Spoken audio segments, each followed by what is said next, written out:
नमस्कार दोस्तों, स्वागत करती हूँ आपका मेरे YouTube channel my thoughts my ink पर।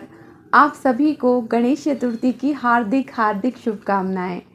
गजानन सभी के घरों में सुख समृद्धि शांति सुकून लेकर आएँ। इसी दुआ के साथ आज की मैं अपनी इस कहानी को भी श्री गजानन को ही समर्पित करती हूँ। एक बार नर्मदा किनारे श्री शिव भगवान और माता पार्वती भ्रमण करने के लिए निकले। उन्हें वह स्थान इतना अच्छा लगा कि उन्होंने सोचा क्यों न कुछ दिन यहीं वास किया जाए।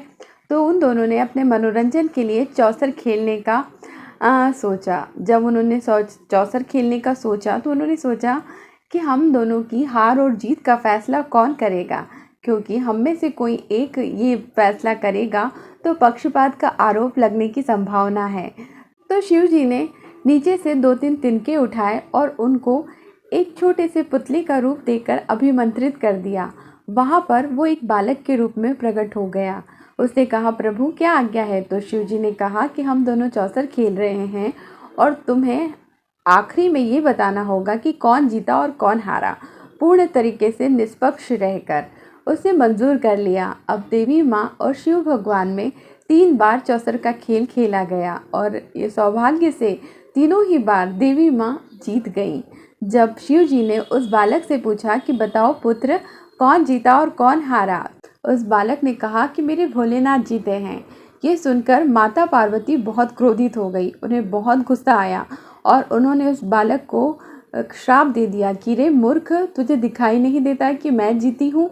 तू भेदभाव के कारण सिर्फ शिव को प्रसन्न करने के लिए झूठ बोलता है। मैं तुझे श्राप देती हूँ कि तू यहीं पर अपने हाथ पैर से हीन होकर यहीं पर पड़ा रहे। तो जैसे ही माता पार्वती ने श्राप दिया, वो बालक माता के चरणों में गिर गया और गिड़गिड़ाने लगा कि माँ, मैंने किसी द्वेष भाव से या पक्षपात के नज़रिए से ऐसा नहीं कहा था, बस यूँ ही कह दिया था, मुझे क्षमा कर दीजिए, मैं आपसे क्षमा प्रार्थी हूँ। माँ तो ठहरी माँ, उन्हें दया आ गई। उन्होंने कहा, ठीक है, यहाँ पर कुछ वक्त के बाद नाग कन्याएं गजानन का पूजन करने के लिए आएंगी। तुम उनसे गजानन की पूजन की विधि पूछना और जिस विधि को भी वो तुम्हें बताएं उसी विधि के अनुसार तुमने गजानन की पूजन करना और उन्हें प्रसन्न करना। उसके बाद तुम चाहो तो मेरे पास आ जाना। ये सुनकर देवी माँ और शिव जी अपने लोक को चले गए। वो बालक पूरा 1 वर्ष कीचड़ में धंसा हुआ पड़ा रहा, बहुत ही दुर्दशा में। 1 साल बाद वहाँ पर नाग कन्याएं आई। उस बालक ने नाग कन्याओं से आह्वान किया, प्रार्थना की कि मुझे कृपा करके गजानन की पूजन की विधि बता दीजिए, मैं उनकी पूजन करना चाहता हूँ। नाग कन्याओं ने सारी विधि बता दी। अब उस बालक ने मिट्टी की एक बहुत ही खूबसूरत गणेश जी की प्रतिमा बनाई और 21 दिनों तक लगातार धूप दीप मोदक और दुर्वा के साथ बड़े ही श्रद्धा से श्री गजानन का पूजन किया। गजानन प्रसन्न हुए। प्रकट होकर उससे पूछा कि तुम्हें क्या चाहिए?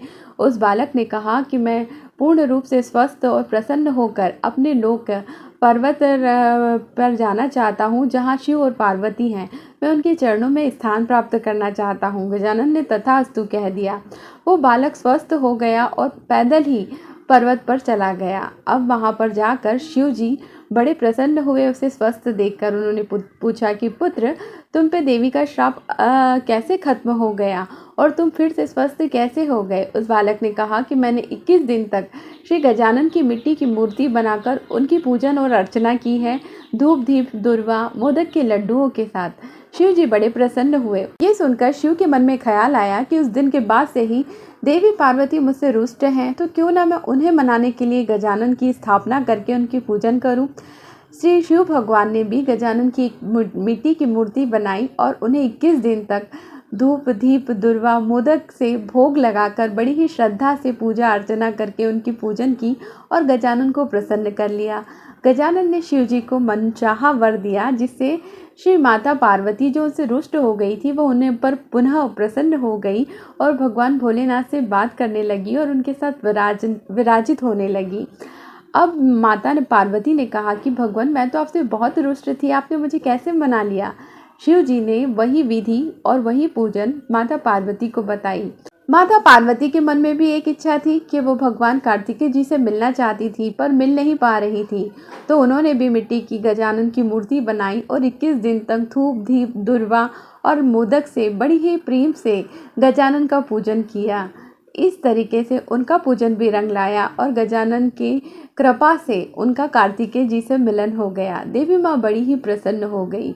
तब भगवान और माता पार्वती ने ये फैसला लिया कि जिस तरीके से हमारे सारे दुख गजानन की प्रतिमा को स्थापित करके इनकी आराधना करने से दूर हो गए, उसी तरह मानव लोक में भी जो भी व्यक्ति इस दिन गजानन की मिट्टी की मूर्ति बनाकर या किसी भी तरीके की मूर्ति बनाकर दुर्वा धूप दीप मोदक के साथ पूर्ण प्रसन्न मन से, पूर्ण श्रद्धा और विश्वास से जो भी 21 दिन तक गजानन की पूजा करेगा, उसे अपने घर में और अपने मन की हर चीज़ प्राप्त हो जाएगी। तब से ये विनायक चतुर्थी का चलन हुआ।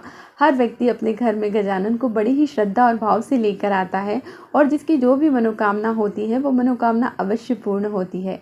तो ईश्वर करे इस बार की विनायक चतुर्थी, गणेश चतुर्थी आप सभी के लिए बहुत शुभ हो। आप सभी को हर वो चीज़ मिले जिसका आप लोग भी स्वप्न देख रहे हैं या जिसे आप पाना चाहते हैं। इसी शुभकामनाओं के साथ शुभ गणेश चतुर्थी। मिलती हूँ आपसे अगले वीडियो में। तब तक आप अपना ख्याल रखिए। प्लीज़ मेरे चैनल के साथ बने रहिए, मेरे चैनल को सब्सक्राइब कीजिए। नमस्कार, प्रणाम।